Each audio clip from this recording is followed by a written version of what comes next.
Jakobo aripo, Johani aripo, Yesu wakagwinya, wakataura na Mozisi, wakataura na Elia, Peter aripo, Jakobo aripo, Johani aripo,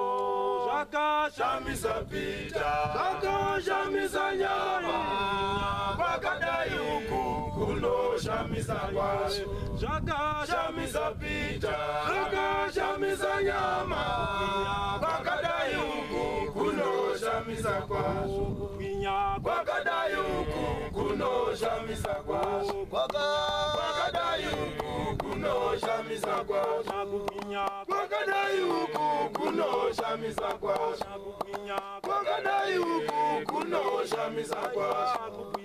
vakadai huku kunoshamisa kwasho, vakadai huku kunoshamisa kwasho, vakadai huku kunoshamisa kwasho, vakadai huku kunoshamisa kwasho,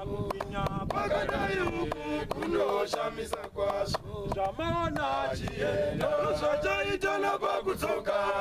tichauya naye vatumwa vachauya naye, jamana chienda chaita na pakutsoka tichauya naye vatumwa vachauya naye, jamana chienda chaita na pakutsoka tichauya naye vatumwa vachauya naye, tichauya naye vatumwa vachauya naye, tichauya naye vatumwa vachauya naye, tichauya naye vatumwa vachauya naye, tichauya naye vatumwa vachauya naye, tichauya naye vatumwa vachauya naye, tichauya naye vatumwa vachauya naye, tichauya naye vatumwa vachauya naye, tichauya naye vatumwa vachauya naye, tichauya naye vatumwa vachauya naye, pakudzoka kwamambo Jesu rejena richaonekwa, pachaonekwa ngozi dzichaonekwa, pakudzoka kwamambo Jesu rejena richaonekwa, pachaonekwa ngozi dzichaonekwa, pakudzoka kwamambo Jesu rejena richaonekwa, pachaonekwa ngozi dzichaonekwa, pakudzoka kwamambo Jesu rejena richaonekwa, pachaonekwa ngozi dzichaonekwa,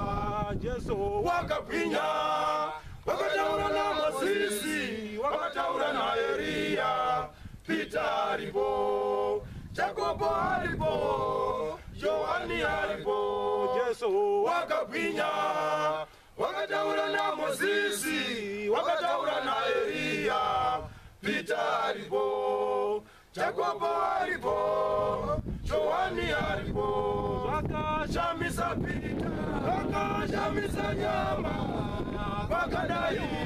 kunoshamisa kwasho, vakashamisa Peter, vakashamisa nyama, vakadai kunoshamisa kwasho, vakadai kunoshamisa kwasho, vakadai kunoshamisa kwasho, vakadai kunoshamisa kwasho, vakadai kunoshamisa kwasho, vakadai kunoshamisa kwasho, vakadai kunoshamisa kwasho, vakadai kunoshamisa kwasho, vakadai kunoshamisa kwasho, vakadai kunoshamisa kwasho, vakadai kunoshamisa kwasho, vakadai kunoshamisa kwasho, vakadai kunoshamisa kwasho, vakadai kunoshamisa kwasho, vakadai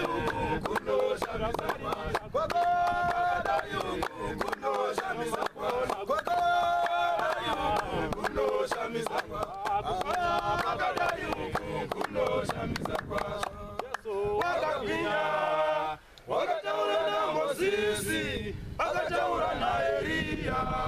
Peter aripo,